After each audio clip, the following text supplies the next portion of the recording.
Di bawah kakimu, bulan berdenyut. Kamu merasakan bahaya yang sangat nyata. Satelit tak bernyawa atau begitulah yang kamu pikirkan diam sejenak sebelum menjatuhkanmu ke tanah dengan guncangan yang dahsyat. Apakah itu gempa bulan? Selama ini para ilmuwan meyakini kalau bulan sudah tidak aktif. Tapi bukti terbaru menunjukkan anggapan itu salah besar. Para peneliti dari University of Maryland baru-baru ini menemukan 266 punggungan misterius di sisi jauh bulan yang mengarah pada aktivitas geologi baru-baru ini. Jadi, apa kita sedang membicarakan gempa bulan? Ya, semacam itu. Punggungan ini terletak di area vulkanik yang terbentuk 3,2 hingga 3,6 miliar tahun lalu, tapi tampak jauh lebih muda dari yang diperkirakan. Biasanya ditemukan dalam kelompok yang terdiri dari 10 hingga 40, dan seringkali berada di area di mana struktur permukaan bulan lebih lemah. Nah, ketika astronom mengatakan baru-baru ini, jangan diartikan secara harfiah. Yang dimaksud bukan tahun lalu atau bahkan 1 dekade terakhir. Sebagian besar model yang dibuat ilmuwan menunjukkan aktivitas geologi bulan berakhir 2,5 hingga 3 miliar tahun lalu. Tapi informasi baru mengisyaratkan kemungkinan bahwa formasi-formasi ini sudah aktif dalam 1 miliar tahun terakhir. Sebagian punggungan yang lebih kecil tampaknya terbentuk sekitar 200 juta tahun lalu, dan itu masih tergolong muda dalam skala waktu bulan. Artinya bulan mungkin masih mengalami perubahan geologi hingga saat ini. Penemuan-penemuan ini agak menentang pemahaman kita tentang sejarah dan evolusi bulan. Tapi bagaimana para ilmuwan sampai pada kesimpulan ini? Para peneliti dari University of Maryland dan Smithsonian Institution menggunakan penghitungan kawah untuk memperkirakan usia punggungan bulan. Cara kerjanya begini, permukaan dengan kawah yang lebih sedikit berarti lebih muda. Dan semakin banyak kawah yang dimiliki suatu wilayah, semakin tua usianya. Ditambah lagi analisis menunjukkan beberapa punggungan memotong kawah yang sudah ada, yang kemungkinan besar terbentuk sekitar 160 juta tahun lalu. Dalam istilah geologi, ini sangat baru dan menunjukkan bahwa proses pembentukan punggungan mungkin masih terjadi. Hal menarik lainnya adalah punggungan di sisi dekat dan jauh bulan memiliki kemiripan, yang artinya keduanya terbentuk melalui proses geologi yang sama dan oleh kekuatan yang sama. Kekuatan-kekuatan ini bisa jadi meliputi penyusutan bulan secara bertahap, kontraksi termal, dan pergeseran orbit. Kita akan membahasnya nanti. Argumen lain yang mendukung gagasan bulan masih aktif adalah data yang sudah berusia puluhan tahun dari misi Apollo. Misi ini mendeteksi gempa bulan dangkal dengan Apollo Lunar Seismic Experiment yang merekam 28 gempa dengan magnitudo 1,5 hingga 5. Para peneliti meyakini punggungan ini mungkin terkait dengan aktivitas seismik yang sama. Sekarang soal penyusutan yang aneh dari satelit alami kita ini. Para ilmuwan meyakini bulan terbentuk sekitar 4,5 miliar tahun lalu ketika sebuah objek seukuran Mars bertabrakan dengan bumi purba. Tabrakan dahsyat ini kemungkinan besar melontarkan sekumpulan materi yang sangat panas ke antariksa. Akhirnya, materi-materi itu menyatu dan membentuk bulan. Pada masa-masa awal pembentukannya, bulan hanyalah sebuah dunia cair yang berguncang akibat aktivitas vulkanik dan seismik yang hebat. Jadi bulan dulunya adalah cairan yang melayang-layang di angkasa. Lalu, kapan ia benar-benar mengeras? Para ilmuwan akhirnya menemukan jawabannya. 4,43 miliar tahun lalu. Ini merupakan titik balik yang sangat penting, tidak hanya bagi bulan, tapi juga bumi. Tabrakan raksasa yang membentuk bulan mungkin juga merupakan hantaman terakhir yang membuat bumi cukup stabil untuk menyokong kehidupan. Miliaran tahun pun berlalu, bulan perlahan mendingin dan mengerut. Dan sekarang, lihatlah bola berbatu yang menerangi malam-malam kita. Tapi bulan belum sepenuhnya mengeras. Ia masih terus mendingin. Pendinginan inti bulan yang berlangsung perlahan ini bisa jadi salah satu alasan kenapa bulan masih terus aktif. Saat mendingin, bagian inti bulan menyusut yang menyebabkan retakan dan pergeseran pada kerak bulan. Salah satu tanda paling jelas dari kontraksi ini ditemukan di Maria Bulan. Lihat bercak-bercak besar dan gelap di bulan ini, itulah yang disebut Maria. Area yang terbentuk ketika lava mengisi kawah tumbukan asteroid purba dan mengeras. Kemudian seiring waktu, kerak yang mendingin dan mengerut menciptakan punggungan-punggungan kerut. Faktor lain dari aktivitas geologi yang sedang berlangsung adalah interaksi gravitasi bulan dengan bumi. Interaksi yang kuat dan tanpa henti ini kemungkinan besar menciptakan tekanan permukaan dan memicu pergerakan tektonik. Ini memang menarik, tapi apakah aktivitas di bulan ini berpengaruh pada manusia? Bisa dikatakan iya. Bulan telah lama dipandang sebagai tempat yang stabil untuk dijadikan pangkalan dan ekstraksi sumber daya di masa depan. Tapi penemuan aktivitas geologi yang masih berlangsung ini cukup mengkhawatirkan. Jika permukaannya masih terus bergeser, pemukiman, infrastruktur, dan operasi pertambangan di masa depan bisa menghadapi risiko serius. Itulah sebabnya saat ini kita membutuhkan seismometer dan radar penembus tanah untuk lebih memahami pergerakan ini. Hal ini akan memungkinkan kita untuk menilai potensi bahaya sebelum misi jangka panjang dimulai. Ngomong-ngomong, ada potensi masalah lain yang mungkin harus dihadapi dalam misi ke bulan di masa depan, yaitu debu bulan alias regolith. Para astronot Apollo dengan cepat mengetahui bahwa debu yang tajam dan lengket ini bisa menyebar kemana-mana dan merusak pakaian, peralatan, dan bahkan mengganggu kesehatan. Sebuah studi baru dari para insinyur Texas A&M menemukan masalah lain. Ketika roket mendarat atau lepas landas, regolith terlontar yang bisa menyebabkan tabrakan terutama dengan banyak wahana antariksa yang membawa kru dan kargo ke bulan.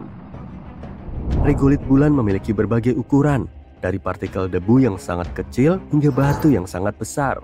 Bahan utama debu bulan adalah mineral silikat halus, berukuran sekitar 70 mikron, seukuran rambut manusia.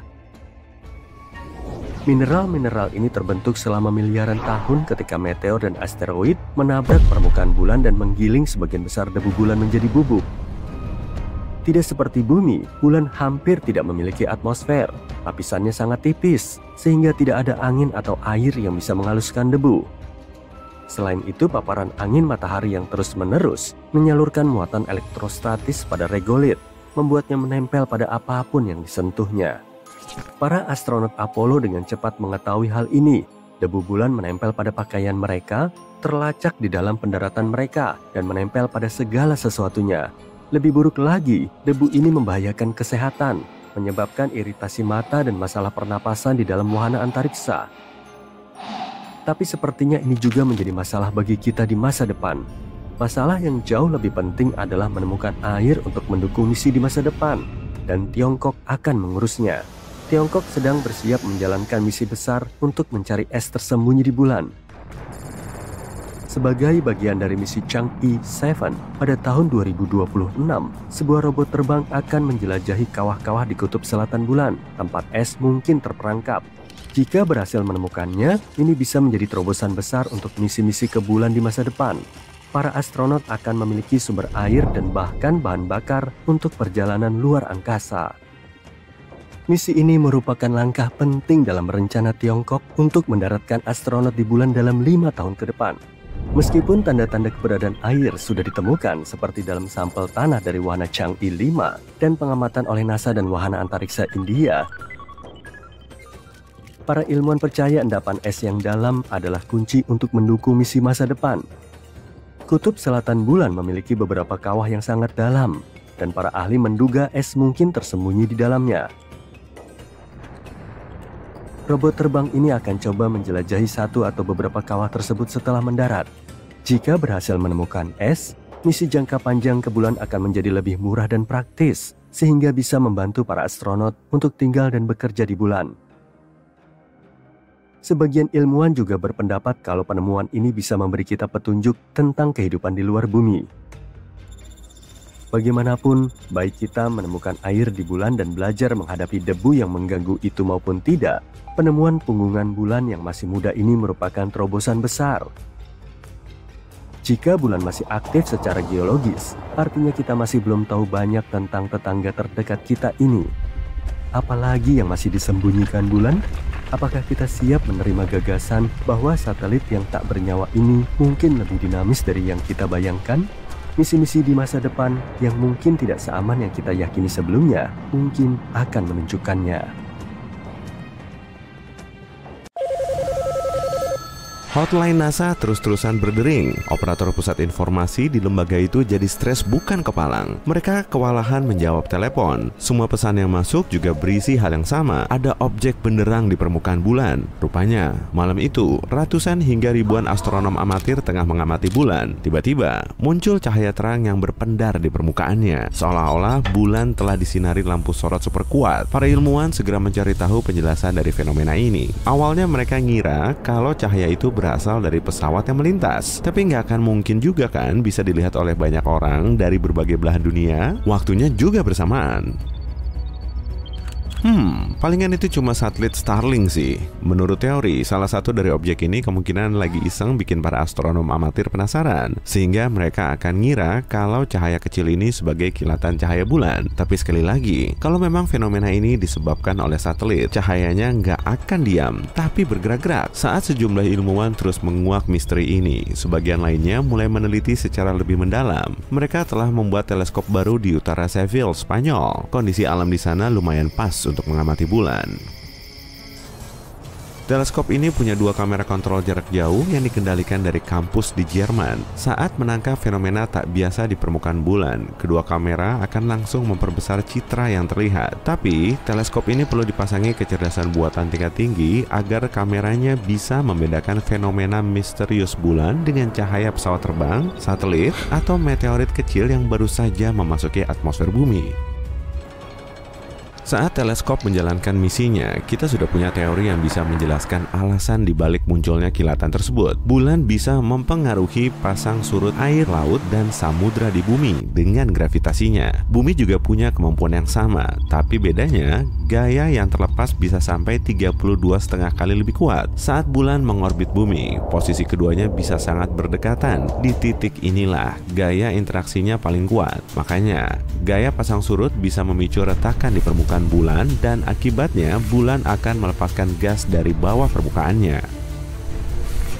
Semburan gas kuat akan mengangkat debu bulan, dan cahaya yang terlihat terang dari teleskop astronom sebetulnya hanyalah kabut debu bulat yang bisa memantulkan cahaya matahari. Dari kejauhan, memang terlihat mirip kilat. Saat debunya naik, seolah-olah ada ledakan kecil, dan kilat ini berangsur-angsur pudar saat debu mulai diam. Hal ini memang selalu muncul di permukaan bulan kok, dan sering disebut sebagai fenomena bulan sementara. Selain fenomena ini, banyak juga loh hal unik dan misterius lain yang telah terjadi.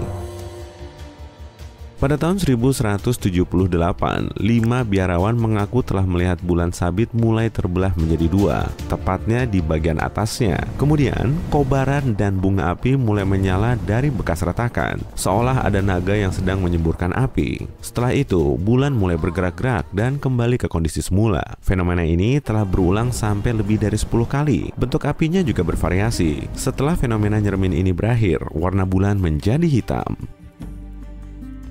Baru pada abad ke-20, para ilmuwan mulai mencari tahu jawabannya. Mereka berteori, saat itu ada asteroid besar yang menabrak bulan. Akibatnya, permukaan bulan jadi berlubang dan terbentuk kawah Giordano Bruno selebar 15 kali jembatan Brooklyn. Jutaan ton serpihan asteroid juga menabrak bumi, sehingga terlihat seperti hujan meteor yang sangat lebat. Pastinya, angkasa pada saat itu menjadi sangat benderang. Tapi sayangnya, peristiwa ini nggak secara resmi ada dalam catatan sejarah. Fenomena yang teramati oleh para biksu ini terkesan meragukan ya. Mungkin mereka memang melihat asteroid jatuh, hanya saja jatuhnya di bumi. Kemudian mereka menganggapnya sebagai cahaya menakutkan yang terlihat dari bulan. Atau bisa juga mereka cuma melihat bayangan sih. Yang jelas, nggak ada saksi yang bisa mengonfirmasi kejadian ini. Fenomena unik lainnya berupa pendaran cahaya biru dan merah pada bulan. Cahaya ini bisa dilihat saat bulan sabit dan seringnya terjadi di kawah Aristarchus. Ada kedipan cahaya yang berlangsung sangat cepat, mirip-mirip seperti kilat. Sebetulnya sih bukan kilat, tapi listrik. Peristiwa ini juga disebabkan oleh gaya pasang surut. Jadi, gaya pasang surut telah membuat tekanan mekaniknya terakumulasi di bebatuan bulan, sehingga menghasilkan medan listrik, lalu menciptakan kilatan biru yang memukau banyak astronom amatir.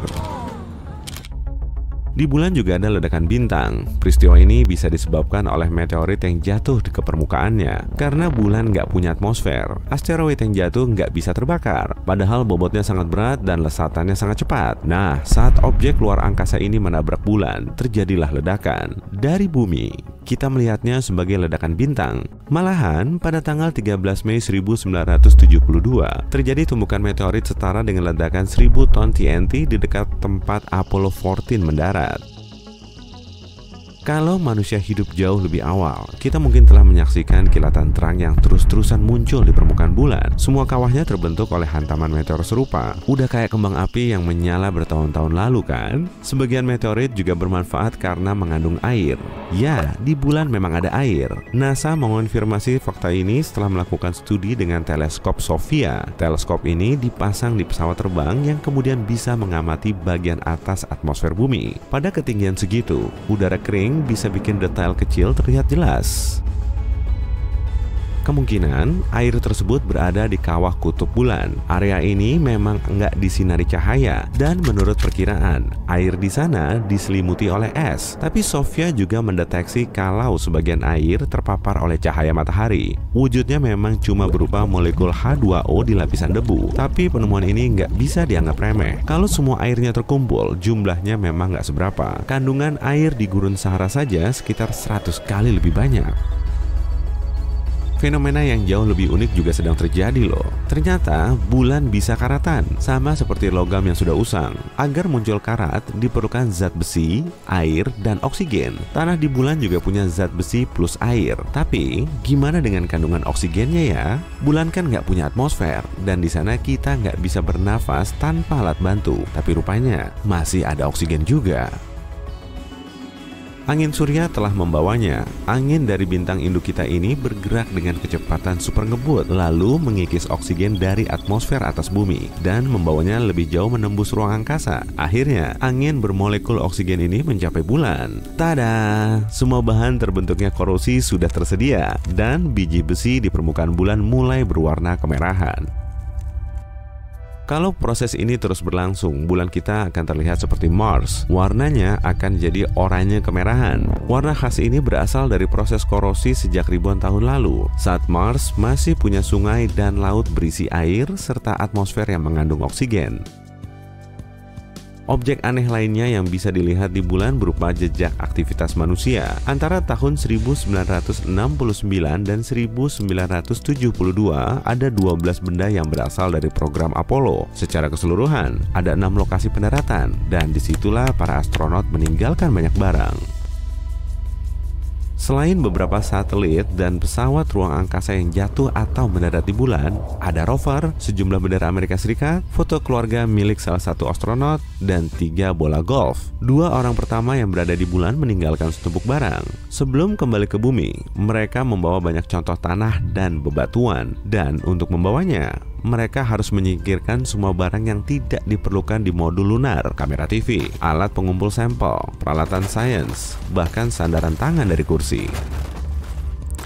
Para astronot berdiri di luar modul lunar selama 8 menit penuh untuk membuang segunung barang yang tidak diperlukan. Kalau kamu mengumpulkan dan menimbang semua barang ini, beratnya bisa mencapai 199 ton, setara dengan berat 3 lapis tank baja atau 3 pesawat penumpang besar. Aneh tapi nyata. Bagaimana kalau kita bermain golf bukan di bumi tapi di bulan? Yuk kita kembali ke masa 50 tahun lalu ketika seorang astronot mengubah permukaan bulan menjadi lapangan golf yang paling unik. Pegolf manapun akan memberitahumu betapa sulitnya menghindari jebakan pasir. Tapi bayangkan Alan Shepard, seorang astronot NASA, bermain di permukaan yang teksturnya seperti bubuk super halus. Saat misi Apollo 14, dia beristirahat sejenak untuk memamerkan keahlian bermain golf di luar angkasa kepada semua yang menyaksikannya di bumi. Setelah pukulan pertamanya, dia dengan penuh semangat melakukan pukulan berikutnya. Baginya bola itu seperti melayang tanpa henti.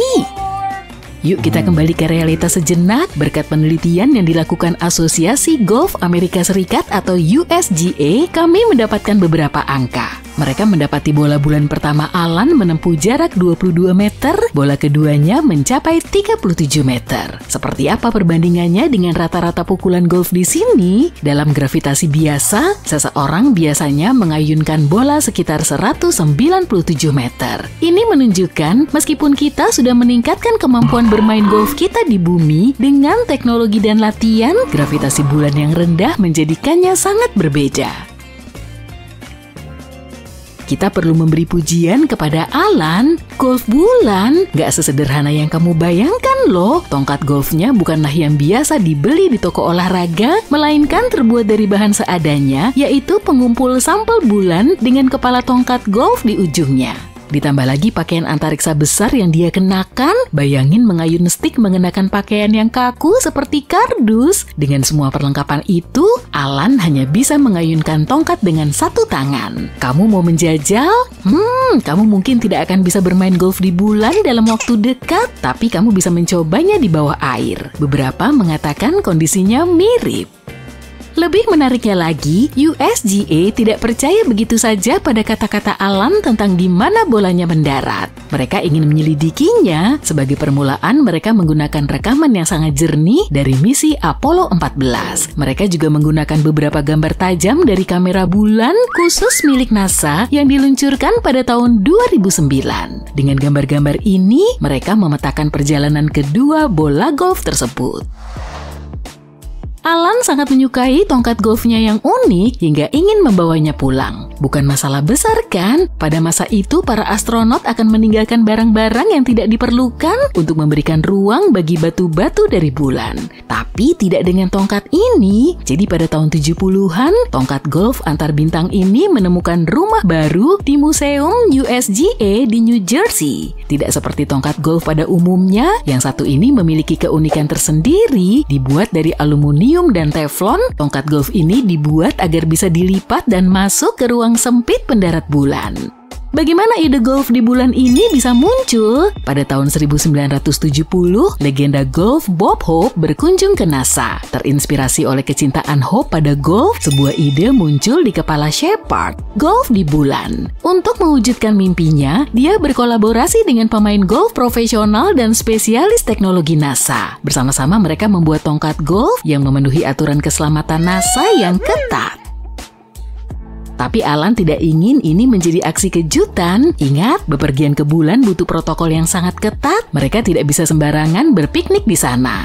Jadi Alan memastikan para petinggi NASA setuju dengan permainan golf dadakan ini. Mereka awalnya skeptis, tapi akhirnya memberi lampu hijau setelah Alan dengan penuh semangat menjelaskan rencananya. Dia juga berjanji akan bermain jika semua berjalan lancar dalam misi tersebut. Bertekad untuk membuatnya sempurna, Alan mempersiapkan diri dengan baik. Kabarnya ia mengenakan pakaian antariksanya yang tebal dan menyelinap ke tempat-tempat rahasia untuk berlatih. Puluhan tahun kemudian, dia masih mengenang petualangannya di bulan. Dia adalah satu-satunya pegolf yang pernah mengayunkan tongkat golfnya di bulan. Bukan hanya bola golf yang ditinggalkan oleh para astronot dalam perjalanan mereka, sebenarnya ada banyak benda yang tertinggal di bulan antara tahun 1969 hingga 1972, tahun pendaratan terakhir di bulan.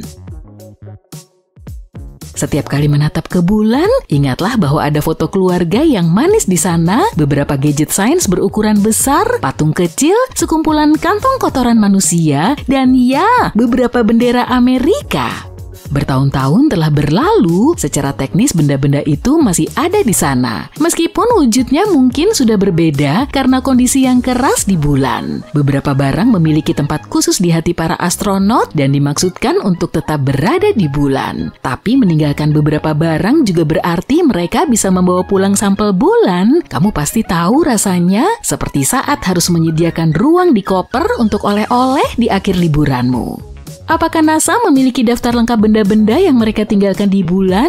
Nggak juga. Faktanya sebuah tim mencoba membuat daftarnya dan mencapai total 106 benda yang ditinggalkan di sana dari misi Apollo 11 saja. Itu belum termasuk jejak kaki Neil Armstrong dan Buzz Aldrin yang terkenal itu.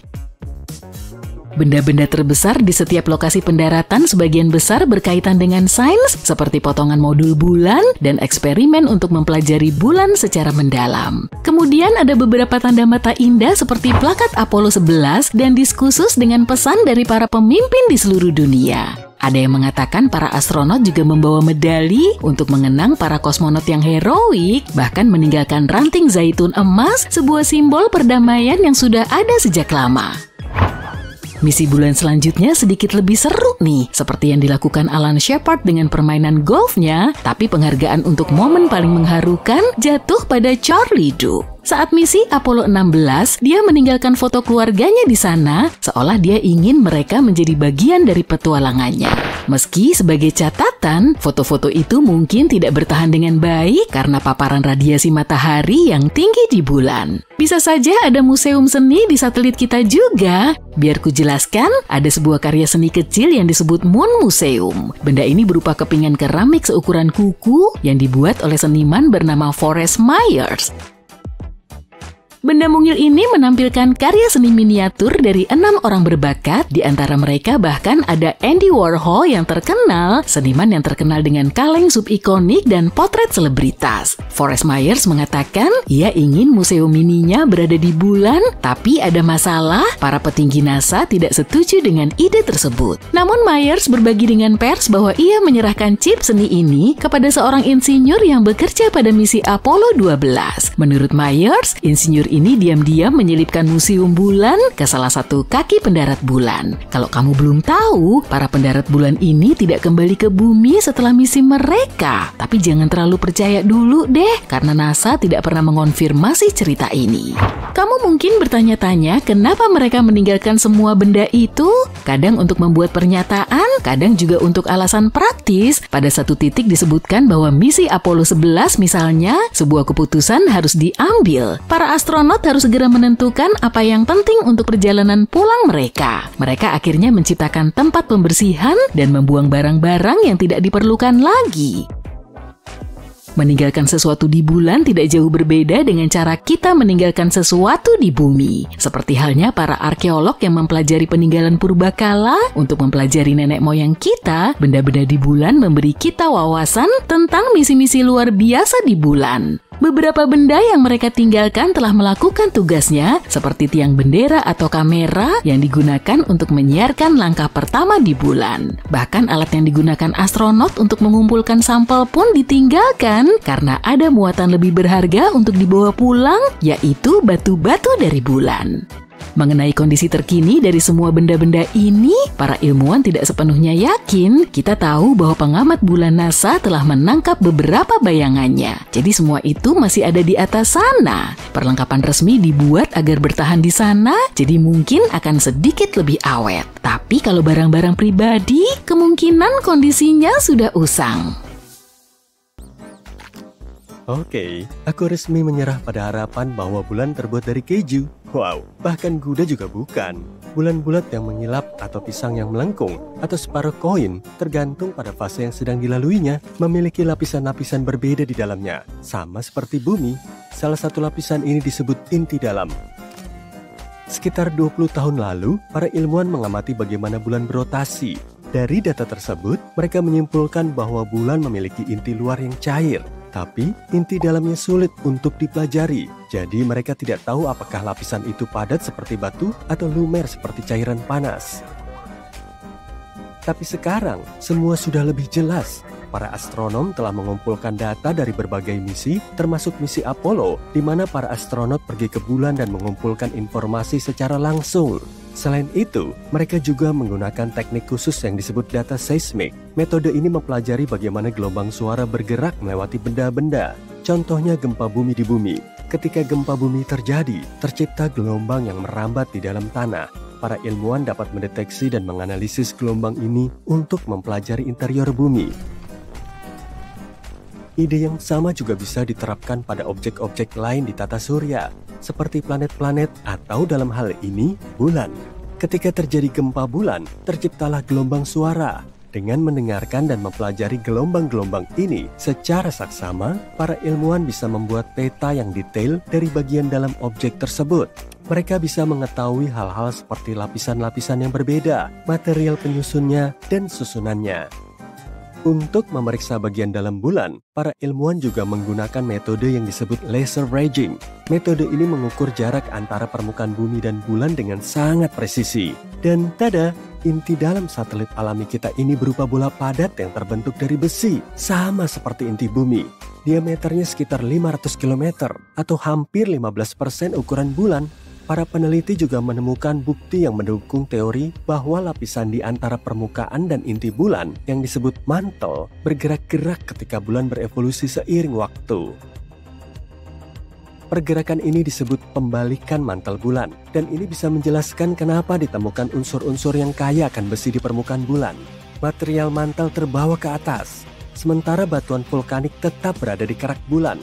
Sebagian material di batuan ini terlalu padat, sehingga akhirnya tenggelam kembali ke dalam materi kerak yang lebih ringan, hingga ke batas inti mantel. Ini seperti sebuah siklus di mana material mantel bulan naik selama aktivitas vulkanik, membawa elemen-elemen yang kaya akan besi ke permukaan, lalu tenggelam kembali ke bawah. Ada misteri lain yang coba dipecahkan oleh para ilmuwan, yaitu penyebab medan magnet bulan melemah dan nyaris menghilang seiring waktu. Tampaknya, setelah kita tahu tentang inti besi dan pembalikan mantel global, kita mungkin akan mendapatkan lebih banyak jawaban tentang medan magnet bulan. Dengan mengetahui seperti apa inti dalamnya, kita bisa lebih memahami sejarah bulan dan juga seluruh tata surya. Salah satu teori yang diterima secara luas tentang asal-usul bulan menyebutkan terjadinya tabrakan dahsyat antara bumi pada masa-masa awal pembentukannya dengan objek misterius lain di tata surya. Teori ini disebut teori tubrukan besar. Tubrukan ini begitu kuat hingga mengoyak sepotong bagian bumi yang masih cair dan primitif.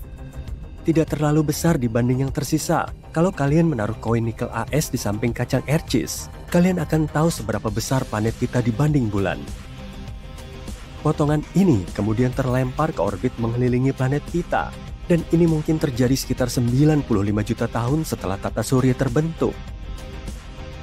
Objek yang bertabrakan dengan bumi bisa jadi bermassa sekitar 10% massa planet kita dan kira-kira seukuran Mars. Ini masuk akal karena bumi dan bulan memiliki komposisi yang mirip. Tentu saja, ada gagasan lain tentang proses terbentuknya bulan. Ada yang mengatakan gaya gravitasi planet kita yang menariknya. Artinya, bulan dulunya hanyalah sebuah objek yang melintas biasa ketika tiba-tiba terseret dan tertarik ke orbit bumi. Bahkan ada hipotesis yang mengatakan bumi mencuri bulan dari Venus. Kalau begitu, bulan tidak perlu mengeluh karena pemandangannya jauh lebih bagus di sini. Jadi ya, bulan dan bumi memang mirip dalam hal batuan dan mineral, tapi bulan tidak memiliki atmosfer yang sama seperti bumi. Atmosfernya tipis dan terdiri dari gas-gas aneh seperti kalium dan natrium yang tidak ditemukan di atmosfer Mars, Venus maupun bumi. Dan bebatuan di bulan tidak mengandung air, tapi bukan berarti tidak ada air sama sekali di sana. Dulu, pada abad ke-17, para astronom melihat bintik-bintik gelap yang besar di permukaan bulan. Salah satu astronom berpikir bintik-bintik itu tampak seperti lautan, sehingga ia menamainya Maria, yang berarti lautan dalam bahasa Latin. Para astronom lain juga membuat peta bulan, dan mereka menggunakan istilah Maria untuk menggambarkan bintik-bintik gelap tersebut. Sebagai contoh, Mare Tranquillitatis diterjemahkan menjadi Laut Ketentraman yang merupakan tempat pendaratan Apollo 11. Tapi tampaknya bintik-bintik gelap itu bukanlah lautan. Itu adalah dataran yang terbentuk dari lava yang mengeras di masa lalu. Letusan-letusan gunung berapi meninggalkan area yang halus dan datar yang disebut dataran basal.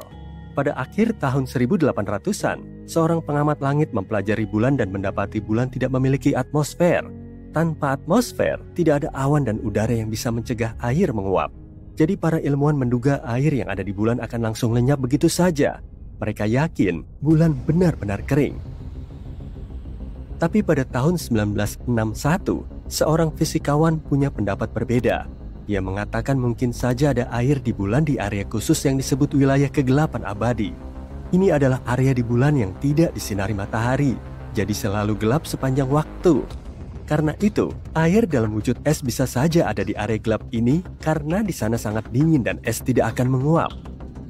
Tapi, saat para astronot dari misi Apollo pergi ke bulan, mereka membawa pulang sampel tanah dan para ilmuwan tidak menemukan tanda-tanda air di dalamnya. Jadi, semua orang kembali berpikir bahwa bulan sepenuhnya kering. Pada tahun 90-an, NASA fokus pada kawah-kawah kegelapan dan menemukan hidrogen dengan konsentrasi tinggi yang berarti ada es di kutub-kutub bulan. Mereka masih belum yakin, jadi mereka terus menggali dan setelah beberapa waktu menemukan hidrogen yang terperangkap di dalam butiran-butiran kecil kaca vulkanik. Saat ini tidak ada gunung berapi aktif di bulan, artinya air mungkin ada di bulan saat gunung-gunung berapi itu meletus dahulu kala. Ditambah lagi, mungkin ada lebih banyak air di masa-masa awal bulan. Pada tahun 2020, misi Sofia NASA menunjukkan apa yang sudah lama kita cari-cari, bahwa memang ada air di bulan. Ternyata, air itu tersembunyi di dalam butiran debu bulan atau menempel di permukaan di area bulan yang disinari matahari. Jadi tidak ada lautan seperti di bumi, tapi setidaknya ada air. Yang jadi pertanyaan, bagaimana air bisa ada di sana? Tampaknya bulan memiliki riwayat penuh gejolak pada masa pembentukannya, seperti halnya sebagian besar planet dan bulan di tata surya. Ada bukti bahwa air di bulan berasal dari komet-komet yang menghantam permukaannya di masa lalu, atau bahkan mungkin masih terus berdatangan dari komet-komet yang menghantam bulan saat ini. Kita bicara soal situasi kacau, di mana mikrometeorit es bertabrakan dengan permukaan bulan, dan debunya menciptakan kekacauan yang lebih besar lagi saat berinteraksi dengan angin matahari. Tapi kita masih menunggu untuk mengetahui lebih lanjut tentang ini. Hal ini karena, seperti yang kita tahu, saat bicara tentang air, kita juga bicara tentang kehidupan. Itulah kenapa kita ingin tahu lebih banyak tentang misalnya semua es yang tersembunyi di kawah kutub di bulan. Mungkin es itu bisa mengajari kita lebih banyak tentang bagaimana kehidupan terbentuk di bumi. Mungkin komet yang membawa semua elemen yang dibutuhkan ke sini. Lalu, bagaimana kalau ada juga elemen-elemen itu yang terjebak dalam es di bulan?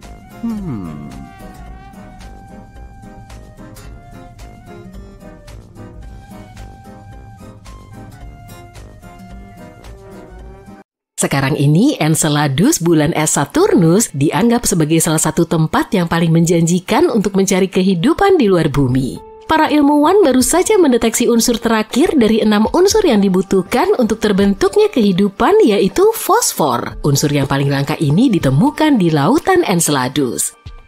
Unsur langka ini membantu menyuburkan tanah di bumi, tapi kadar mineral ini di lautan tersembunyi di bulan yang jauh itu kemungkinan 100-1000 kali lebih tinggi dibanding di lautan bumi. Ini mungkin karena lautan di Enceladus kaya akan karbonat mirip dengan air soda, dan air soda ini kemungkinan melarutkan fosfat di dalam batuan di Enceladus. Penemuan baru ini juga menandakan kalau di bulan es Saturnus lainnya seperti Titan, airnya juga mungkin mengandung fosfor.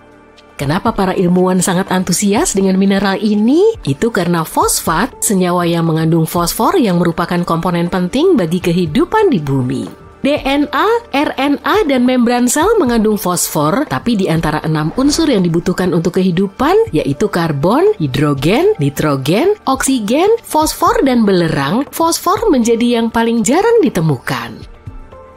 Pada tahun 2004, wahana Cassini memasuki debu dari cincin terluar kedua Saturnus yang disebut cincin E. Cincin ini terdiri dari butiran-butiran es yang dilontarkan Enceladus. Dan ketika mempelajari butiran-butiran es ini menggunakan Cosmic Dust Analyzer milik Cassini, para peneliti berhasil mendeteksi fosfor. Enceladus adalah bulan terbesar ke-6 Saturnus. Ukurannya tidak terlalu besar, hanya berdiameter 505 km. Ukurannya cukup kecil untuk muat di Arizona.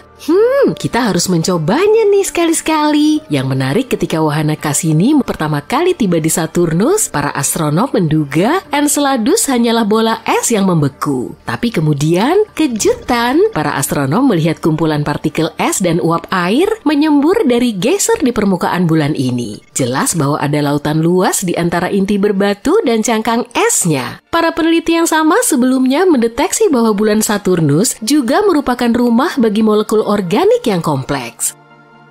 Awalnya para ilmuwan menduga fosfat bisa terperangkap di dalam inti batuan Enceladus dan benda langit serupa. Karena itu, hasil penelitian terbaru yang mengisyaratkan banyaknya fosfat di lautannya sangatlah mengejutkan. Para peneliti mengamati 305 butir es dari cincin es Saturnus dan mendapati 9 di antaranya mengandung fosfat. Hasil ini sangat jelas dan tidak diragukan. Ini sangat penting karena beberapa waktu lalu, fosfin, sebuah senyawa hidrogen dan fosfor, diyakini ada di awan Venus, tapi belum ada yang berhasil menemukan bukti untuk mendukung teori ini. Sedangkan di Enceladus, ini tidak ada perdebatan dan fosfat benar ada di sana. Para astronom menganggap Europa sebagai salah satu tempat paling menjanjikan di tata surya untuk mencari bentuk kehidupan baru. Hal ini karena Europa memiliki lautan air asin yang sangat luas dengan kedalaman 64 hingga 161 km. Iya, lautan ini tersembunyi di bawah lapisan es yang diperkirakan setebal 16-32 km. Tapi Europa masih berpotensi untuk dihuni. Para astronom menyatakan ada semburan air yang keluar dari celah-celah lapisan es dan melepaskan isi lautan bulan ini ke angkasa. Tentu saja akan sangat sulit bagi misi pencarian kehidupan untuk mengakses area sedalam itu. Sisi baiknya, para ilmuwan telah memiliki beberapa bukti adanya kolam yang jauh lebih dangkal yang mungkin berada lebih dekat dengan permukaan Europa. Kolam-kolam itu mungkin berada kurang dari 1,6 km di bawah es. Ada dua hal menarik dari temuan ini. Pertama, ini memperkuat kemungkinan adanya kehidupan di Europa, dan kedua, jika memang benar, ini akan mempermudah misi-misi di masa depan untuk menemukan kehidupan jika memang ada. Selanjutnya ada Titan, bulan terbesar Saturnus. Ukurannya lebih kecil dan gravitasinya lebih lemah dari Bumi, tapi ia masih mengingatkan kita pada planet kita. Seperti halnya di Bumi, nitrogen mendominasi atmosfernya. Titan adalah satu-satunya tempat di tata surya yang juga memiliki danau dan sungai. Badan-badan air ini tersusun dari hidrokarbon, metana, dan etana. Ada juga lautan air di bawah permukaan. Tapi letaknya sangat dalam dan belum ada yang tahu apakah lautan ini bersentuhan dengan sesuatu dari permukaan. Jika iya, air di lautan ini bisa menjadi penyokong kehidupan setelah bercampur dengan unsur kimia yang kompleks di permukaan. Tapi Enceladus dan bulan-bulan es lainnya bukanlah satu-satunya tempat di tata surya yang mungkin bisa atau pernah dihuni kehidupan. Pada tahun 2003, Mars Express, wahana antariksa yang diluncurkan oleh Badan Antariksa Eropa, menemukan metana di atmosfer Mars. Di planet kita, sebagian besar gas metana di atmosfer dihasilkan oleh makhluk hidup, misalnya oleh ternak yang mencerna makanan dan mengeluarkan gas. Akan tetapi para ilmuwan menduga metana di atmosfer Mars relatif stabil selama sekitar 300 tahun. Lalu pada tahun 2006, metana hampir seluruhnya lenyap dari planet merah. Dan itu terjadi 600 kali lebih cepat dari model yang diperhitungkan para peneliti. Pertanyaannya, apa atau siapa sih yang menghasilkan gas ini dan kemana perginya? Misteri Mars lainnya adalah mikroba yang mungkin tertidur di bawah permukaan Mars. Di sana mereka mungkin terlindung dari radiasi ganas yang berasal dari luar angkasa selama jutaan tahun. Para ilmuwan menyimulasikan kondisi di Mars di laboratorium untuk memeriksa apakah hal itu mungkin terjadi. Dan mereka takjub saat mengetahui bakteri bisa dengan mudah bertahan hidup dalam kondisi seperti itu selama 280 juta tahun. Wah, umur yang sangat panjang. Artinya jika memang ada kehidupan di Mars, kita bisa menemukan buktinya di bawah permukaannya dengan mengebor tanah planet ini. Saat ini tidak ada air yang mengalir di Mars dan sel atau spora akan mengering. Ditambah lagi suhu permukaan Mars mirip dengan suhu es kering. Dengan kata lain, Mars benar-benar membeku. Tapi mungkin ada 6 jenis bakteri dan jamur yang hidup di bawah tanah di planet merah. Jenis yang paling mungkin ditemukan dijuluki konon si bakteri karena sifatnya yang tangguh. Tapi hanya waktu yang bisa membuktikannya. Jika tidak menemukan kehidupan di luar bumi di tata surya, kita mungkin bisa mencarinya di eksoplanet, sebutan untuk planet di luar tata surya. Beberapa di antaranya tampak sangat menjanjikan loh. Eksoplanet yang paling dekat dengan bumi adalah Proxima Centauri b, jaraknya hanya 4,2 tahun cahaya dari bumi. Baru-baru ini para astronom mendapati bahwa planet ini lebih mirip bumi daripada dugaan awal. Ukurannya hanya 17% lebih besar dari planet tempat tinggal kita. Planet ini mengorbit bintang yang lebih redup dan lebih kecil daripada matahari. Proxima Centauri b berada di tengah-tengah zona layak huni bintangnya. Artinya ada kemungkinan air dalam wujud cair dan kehidupan ada di planet ini. Tampaknya eksoplanet ini terkunci pasang surut dengan bintang induknya karena hanya salah satu sisinya yang menghadap ke arah bintang dan sisi lainnya selalu berada dalam kegelapan. Para ilmuwan belum mengetahui apakah planet ini memiliki atmosfer. Planet ini berada sangat dekat dengan bintangnya dan menyelesaikan 1 kali orbit dalam waktu 11 hari bumi. Radiasi dari bintangnya mungkin menarik udara di planet tersebut. Jika demikian, Proxima Centauri B kemungkinan besar tidak memiliki air dalam uji cair di permukaannya. Gliese 832c berjarak 16,2 tahun cahaya dari bumi. Dalam skema kosmik, ini sangat dekat. Massa eksoplanet ini 5 kali lipat massa bumi dan berada lebih dekat dengan bintang induknya. Itu sebabnya 1 tahun di planet ini hanya berlangsung selama 36 hari. Tapi karena bintang ini merupakan katai merah yang jauh lebih dingin dan redup dibanding matahari, Gliese 832c menerima cahaya dan panas yang sama dengan planet kita. Di saat yang sama, masih belum jelas apakah planet ini mirip dengan bumi. Planet ini mungkin memiliki atmosfer jauh lebih tebal yang menciptakan pemacuan efek rumah kaca. Fenomena ini terjadi ketika sebuah planet menyerap lebih banyak panas dari bintang induknya dibandingkan dengan panas yang dilepaskannya ke angkasa. Artinya, Gliese 832c lebih mungkin menyerupai Venus yang sangat panas daripada bumi yang relatif sejuk. Hei, ini bukan masalah buatku. NASA memiliki beberapa rencana luar biasa untuk bulan. Misalnya, program bulan ambisius mereka berikutnya, Artemis II. Mereka telah menetapkan tujuan untuk mendaratkan astronot, termasuk wanita pertama dan juga pria berikutnya di bulan pada tahun 2024. Misi Artemis adalah membangun kehidupan yang berkelanjutan di bulan. Mereka berencana untuk membangun gerbang bulan, semacam stasiun ruang angkasa di orbit bulan yang akan berfungsi sebagai titik tolak pendaratan di bulan. Dan jangan lupakan pendaratan bulan yang keren itu. Para ilmuwan sedang mengembangkan roket sistem peluncuran luar angkasa yang akan meluncurkan wahana antariksa Orion yang membawa astronot menuju bulan. Lalu, ada juga sistem pendaratan manusia, pendarat bulan yang akan mendarat dengan lembut di permukaan bulan sehingga para astronot dapat mengeksplorasi dan melakukan eksperimen ilmiah yang menakjubkan. Dan NASA tidak akan pergi sendirian kali ini. Mereka bekerja sama dengan mitra internasional seperti Badan Antariksa Eropa untuk mewujudkan mimpi ke bulan ini. Tapi semua mimpi indah ini bisa saja hancur oleh sesuatu yang tampaknya sangat kecil dan tidak signifikan pada awalnya. Bayangkan ini, tidak ada atmosfer, tidak ada udara untuk dihirup, dan tiba-tiba kabut misterius dan pancaran cahaya muncul saat matahari terbit dan terbenam. Seolah-olah bulan sedang menampilkan pertunjukan langit. Namun, ada sisi lain dari keindahan ini. Selama misi Apollo 17 pada tahun 1962, pemandangan indah ini membuat salah satu astronot NASA, Harrison Smith, bersin dan matanya berair. Dia menyebutnya rinitis alergi bulan. Radang misterius ini menyerang ke-12 orang pejalan kaki di bulan. Mulai dari bersin-bersin hingga hidung tersumbat, para astronot itu mengalami gejala-gejala seperti terserang flu. Butuh waktu berhari-hari sampai reaksi tersebut menghilang. Ketika para ilmuwan mengetahui tentang sinar-sinar ini, mereka menyingsingkan lengan baju dan menyelidiki asal-usulnya. Dan inilah yang mereka temukan. Pita-pita cahaya itu sebenarnya disebabkan oleh sinar matahari yang menyelinap melalui lapisan-lapisan debu bulan yang sangat kecil.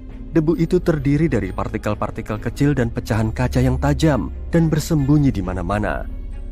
Dan ternyata debu bulan ini adalah penjahat yang licik. Debu ini membawa banyak sekali masalah. Para astronot yang mendapati diri mereka mengalami gangguan penglihatan hanyalah permulaan. Pengacau ini bahkan melangkah lebih jauh lagi, merusak mesin-mesin yang berharga dan menyebabkan kerusakan elektronik. Debu-debu ini bahkan bisa menimbulkan korosi pada komponen dan berbau seperti mesiu yang terbakar di dalam pesawat ruang angkasa. Astaga! Ia menempel pada segala sesuatu, melapisi permukaan seperti selimut yang nakal. Ia bisa menyumbat peralatan, masuk ke dalam mesin-mesin yang halus, dan bahkan mengacaukan pakaian antariksa para astronot. Pada tahun 1962, keadaan menjadi sangat kacau lagi. Para astronot Apollo 17 menghadapi mimpi buruk. Setelah hanya 22 jam melenggang di permukaan bulan, pakaian antariksa mereka mengalami kerusakan yang tidak dapat diperbaiki. Ya, kamu tidak salah dengar, tidak bisa diperbaiki. debu mengurangi mobilitas para astronot, membuat mereka lebih sulit untuk bergerak dan melakukan moonwalk dengan anggun. Dan sekeras apapun mereka berusaha membersihkannya, debu itu tetap menempel, membuat kondisi pakaian antariksa jadi memprihatinkan. Jadi, begitulah, ada beberapa tantangan serius untuk misi ke bulan di masa depan. Tapi, para ilmuwan pemberani kita tidak menyerah. Untuk memecahkan masalah ini, mereka harus memahami bagaimana debu bulan terbentuk dan kenapa debu itu sangat lengket. Mereka menemukan bahwa semuanya berawal dari tumbukan meteorit. Ketika menabrak bulan, batu-batu angkasa ini menghasilkan debu halus yang memenuhi udara. Kadang-kadang, tumbukan ini bahkan menyebabkan mineral meleleh, membentuk pecahan-pecahan kaca tajam yang bercampur dengan debu. Pantas aja permukaan bulan seperti itu. Debu tersebut juga mengandung silikat, bahan yang biasa ditemukan di planet-planet vulkanik. Menghirup silikat bisa menyebabkan masalah paru-paru yang serius bagi para penambang di bumi. Jadi bisa dibayangkan masalah yang bisa ditimbulkannya di bulan. Sebuah penelitian baru-baru ini menemukan bahwa 1 sendok debu replika bulan saja sudah cukup beracun untuk menghancurkan hingga 90% sel paru-paru dan otak yang terpapar debu tersebut. Tapi, keadaan bisa lebih buruk lagi. Gravitasi rendah di bulan membuat partikel-partikel kecil itu bisa melayang-layang lebih lama dan masuk lebih dalam ke paru-paru. Bayangkan menghirup partikel yang 50 kali lebih kecil dari rambut manusia selama berbulan-bulan, jelas masalah besar. Di permukaan bulan, keadaannya sedikit berbeda dengan di sini. Tidak ada hujan badai atau hembusan angin kencang yang menerbangkan debu-debu ini. Juga tidak ada atmosfer yang melindungi permukaannya. Jadi, tanpa adanya kekuatan alami angin dan erosi air seperti yang kita alami di bumi, partikel-partikel kering ini tetap bertahan. Dan yang lebih mengherankan lagi, bulan terus-menerus dihujani radiasi matahari. Paparan ini memberikan muatan listrik pada debu. Angin matahari menciptakan partikel bermuatan positif dan negatif. Partikel-partikel itu kemudian berterbangan, saling tolak-menolak, dan memunculkan pita-pita cahaya yang disaksikan oleh para astronot Apollo 8. Seperti pesta disko di bulan. ESA, Badan Antariksa Eropa, telah mengumpulkan tim ahli untuk mempelajari debu bulan. Mereka bekerja dengan simulasi debu bulan yang ditambang dari wilayah vulkanik di Jerman untuk memahami perilaku dan efeknya. Para insinyur juga perlu menemukan cara untuk melindungi astronot dan peralatan di masa depan. Para insinyur di NASA ingin menciptakan pakaian antariksa yang bisa bertahan bukan hanya 1, bukan 10, tapi 100 kali aktivitas luar kendaraan di permukaan bulan. Itu seperti menghabiskan 800 jam di luar sana, menjelajah dan bersenang-senang. Selain itu, NASA memprakarsai tantangan ide terobosan dan inovatif pada tahun 2021. Kompetisi ini terbuka untuk mahasiswa cerdas dari seluruh dunia.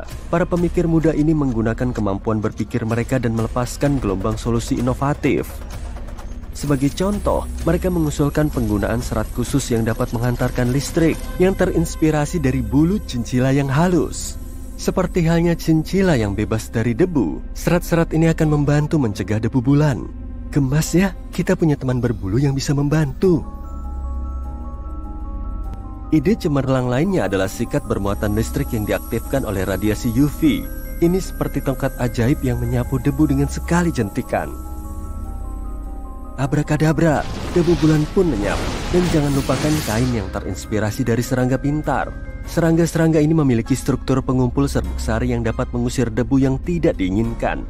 Jadi, para siswa kita yang cerdik berpikir, kenapa tidak menirunya saja? Mereka merancang kain dengan sifat yang sama, menciptakan perisai terhadap partikel bulan yang licik. Yang luar biasa dari ide-ide ini adalah bahwa mereka semua menggunakan kekuatan muatan untuk melawan debu. Mereka dengan cerdik mengusirnya dari pakaian antariksa, menjaganya tetap bersih dan terlindungi. Dan meskipun semua ide ini terdengar sangat hebat, para ilmuwan di NASA mengeluarkan solusi lain yang lebih baik lagi, tabung nanokarbon. Ini adalah cara yang bagus untuk merevolusikan pakaian antariksa. Apa yang membuat tabung nanokarbon ini begitu istimewa? Ada beberapa kekuatan supernya yang menakjubkan. Pertama, tabung ini superkonduktif, yang berarti bisa menghantarkan listrik tanpa hambatan. Ini seperti petir yang terperangkap di dalam tabung mikroskopis. Tidak hanya itu, tabung nanokarbon ini lebih tangguh daripada meteor yang paling keras. Tabung ini memiliki kekuatan untuk bertahan di lingkungan bulan yang keras, di mana bahkan setitik debu pun bisa menyebabkan masalah. Bayangkan, kamu punya setelan yang terbuat dari bahan yang lebih kuat dari jubah Superman. Jadi, para ilmuwan NASA memutuskan untuk menenun tabung nanokarbon yang luar biasa ini ke dalam kain pakaian antariksa. Elektroda-elektroda tersebut secara hati-hati diintegrasikan ke lapisan luar kain. Kekuatan kain pun jadi patut diperhitungkan. Tapi bagaimana cara mereka menghalau debu bulan? Nah, ini dia ilmu pengetahuan yang juga menggetarkan. Ketika diaktifkan oleh arus bolak-balik khusus, elektroda-elektroda tersebut menciptakan medan listrik yang kuat. Medan ini bekerja seperti magnet, mengusir partikel debu yang bermuatan dan tidak bermuatan dari pakaian antariksa. Bayangkan ini seperti pesta dansa, di mana partikel debu adalah tamu tak diundang dan medan listrik adalah tukang pukulnya yang dengan cepat mengusir mereka keluar. Berkat teknologi ini, debu bulan tidak memiliki peluang untuk menyerang para astronot kita. Selain itu, sisi baiknya, tanah bulan dapat digunakan sebagai bahan batu bata untuk tempat tinggal. Tanah ini juga bisa membantu mengekstraksi oksigen agar astronot bisa bertahan hidup di bulan dalam jangka waktu yang lama. Berakit-rakit ke hulu, berenang-renang ke tepian, bukan? Bersakit-sakit dahulu, bersenang-senang kemudian. Jadi, mari kita dukung tim impian NASA kita saat mereka memulai petualangan epik di bulan. Semoga saja mereka berhasil dengan temuannya dan misi ke bulan berikutnya tidak akan menjadi masalah besar. Kita tunggu saja. Bayangkan sebuah dunia yang sunyi dan beku. Dunia ini sangat tua, sekitar 4,5 miliar tahun. Planet ini nyaris nggak dipanaskan oleh sinar matahari dan ditutupi oleh lapisan es yang tebal. Planet ini lebih kecil dari bulan, tapi sedikit lebih besar dari Pluto. Namanya Europa, satelit ke-6 Jupiter dan salah satu bulan terbesar di tata surya. Tapi, hal yang paling menarik dari tempat yang sangat jauh ini, tempat ini mungkin punya kehidupan. Ahli astronomi menganggap Europa sebagai salah satu tempat yang paling menjanjikan di tata surya untuk mencari bentuk kehidupan baru. Alasannya, bulan ini punya lautan air asin yang sangat luas dengan kedalaman 64-160 km. Ya, lautan ini tersembunyi di bawah lapisan es yang diperkirakan setebal 16-32 km. Tapi, bulan ini masih berpotensi untuk dihuni. Ahli astronomi menyatakan gumpalan air meletus dari celah-celah di lapisan es dan melepaskan isi lautan bulan keluar angkasa. Tentu saja akan sangat menantang bagi misi pencarian kehidupan untuk mengakses lingkungan yang begitu dalam. Sisi baiknya, para ilmuwan sudah punya beberapa bukti ada kolam yang jauh lebih dangkal yang mungkin berada lebih dekat ke permukaan bulan. Kolam-kolam itu mungkin berada kurang dari 1,6 km di bawah es. Dan ada dua hal yang menarik dari berita ini. Pertama, berita ini meningkatkan kemungkinan adanya kehidupan di Europa. Dan yang kedua, kalau memang benar, hal ini akan mempermudah misi-misi di masa depan untuk menemukan bentuk-bentuk kehidupan ini, kalau memang ada. Yang menarik, penemuan baru tentang kolam dangkal ini terjadi karena keberuntungan semata. Ilmuwan yang memimpin penelitian ini, Riley Colbert, secara nggak sengaja melihat presentasi koleganya, seorang ilmuwan planet. Ilmuwan tersebut menunjukkan gambar punggung bukit ganda di permukaan Europa. Dan Colbert ingat, dia pernah melihat punggung bukit serupa di bumi. Tapi, meskipun formasi seperti itu jarang ditemukan di planet kita, di Europa ada jauh lebih banyak. Studi berikut menunjukkan pegunungan di bulan Jupiter mungkin merupakan hasil dari siklus tertentu, mirip dengan siklus di bumi. Dalam siklus ini, air cair membeku dan kemudian mencair di dalam lapisan es, yang merupakan lingkungan yang bertekanan tinggi. Hal ini menyebabkan lapisan es bergerak ke atas berulang-ulang, menciptakan struktur berpuncak dua, atau setidaknya itulah yang terjadi di bumi. Kalau proses di Europa serupa, maka hal ini bisa membuktikan keberadaan perairan dangkal di satelit tersebut. Tentu saja, temperatur, tekanan, dan kimiawi di Europa sangat berbeda, dan para ilmuwan belum tahu bagaimana perilaku es di sana. Karena itu, mereka nggak bisa memahami seberapa dalam atau besar kantong-kantong air atau berapa lama waktu yang dibutuhkan untuk mencair. Yang jelas, lingkungan di bawah es di Europa sangat mungkin terlindung dari radiasi Jupiter yang menghantam permukaan satelit. Dengan demikian, kemungkinan adanya kehidupan di Europa semakin besar. Sekarang, mari kembali ke fakta bahwa lautan di Europa tampak asin. Garis-garis merah di permukaan satelit mungkin punya warna ini karena kandungan kimianya. Kemungkinan besar itu adalah campuran air dan garam yang membeku. Ini sangat nggak biasa karena komposisi seperti itu gak cocok dengan zat apapun yang dikenal di bumi. Adapun bintik-bintik kuning di permukaan Europa mungkin disebabkan oleh keberadaan natrium klorida. Kamu mungkin mengenal zat ini sebagai garam dapur. Ilmuwan mencoba menciptakan kembali kondisi di Europa di laboratorium. Mereka menemukan dengan menggabungkan air, garam dapur, suhu beku, dan tekanan tinggi, mereka bisa mendapatkan jenis kristal padat yang baru. Zat ini mungkin ada di dasar lautan Europa dan di permukaan bulan. Tapi, selain informasi ini, peneliti masih belum tahu banyak. Mudah-mudahan kita akan menemukan jawaban atas beberapa pertanyaan ini sekitar tahun 2030. Pada saat itulah, sebuah misi bernama Europa Clipper yang akan diluncurkan oleh NASA mungkin akan mencapai Europa.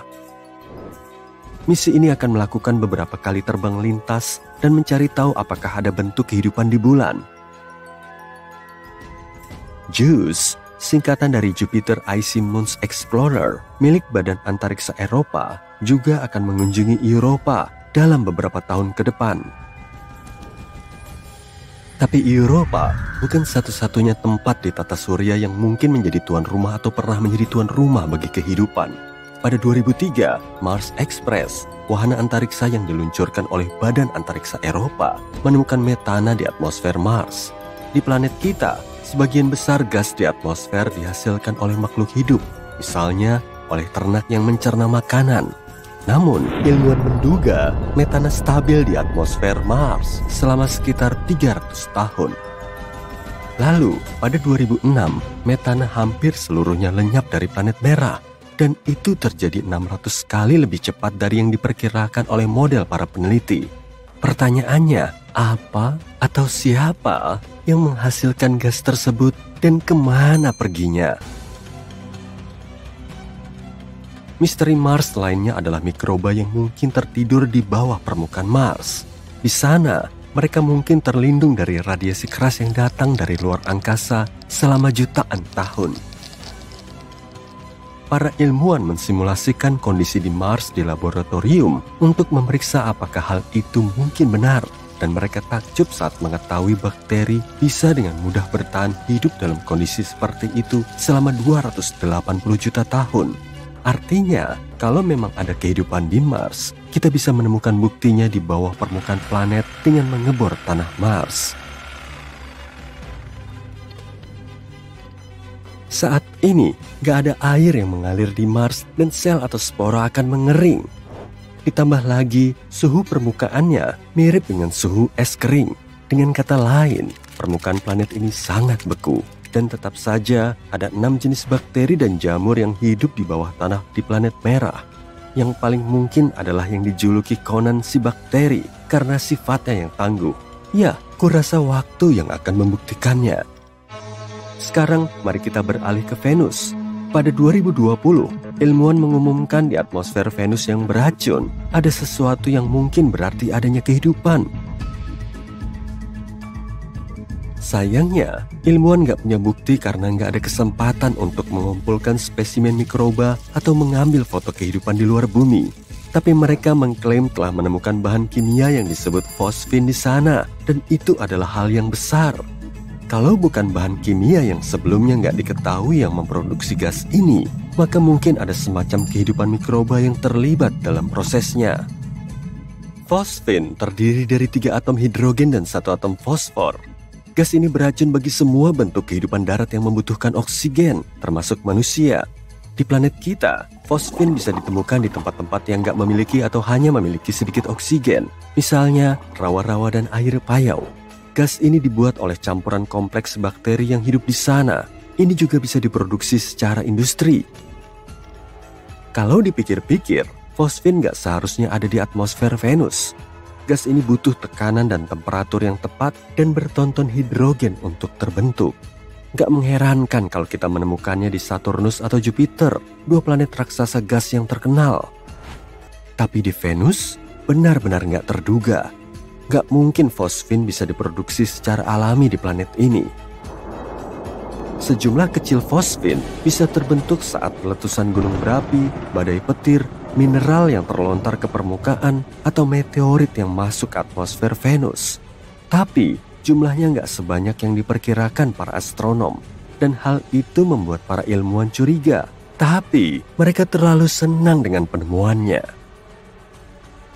Mereka mungkin mengira itu berarti ada kehidupan di Venus. Namun, kalaupun gas ini diciptakan oleh organisme misterius, masih menjadi pertanyaan besar bagaimana mereka bisa bertahan hidup di Venus. Di bumi, beberapa mikroba bisa hidup di lingkungan dengan tingkat keasaman 5%, tapi nggak lebih dari itu. Namun, di Venus, awan hampir seluruhnya terbuat dari asam, mengandung lebih dari 90% asam sulfat.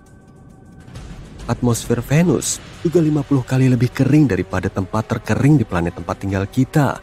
Dan memang, pada 2022, berkat teleskop yang lebih baik dan beresolusi lebih tinggi, disimpulkan gak ada fosfin di atmosfer Venus. Ataupun kalau ada, jumlahnya sangat sedikit. Sejauh ini, kita perlu mencari tanda-tanda kehidupan yang lebih jauh dari bumi.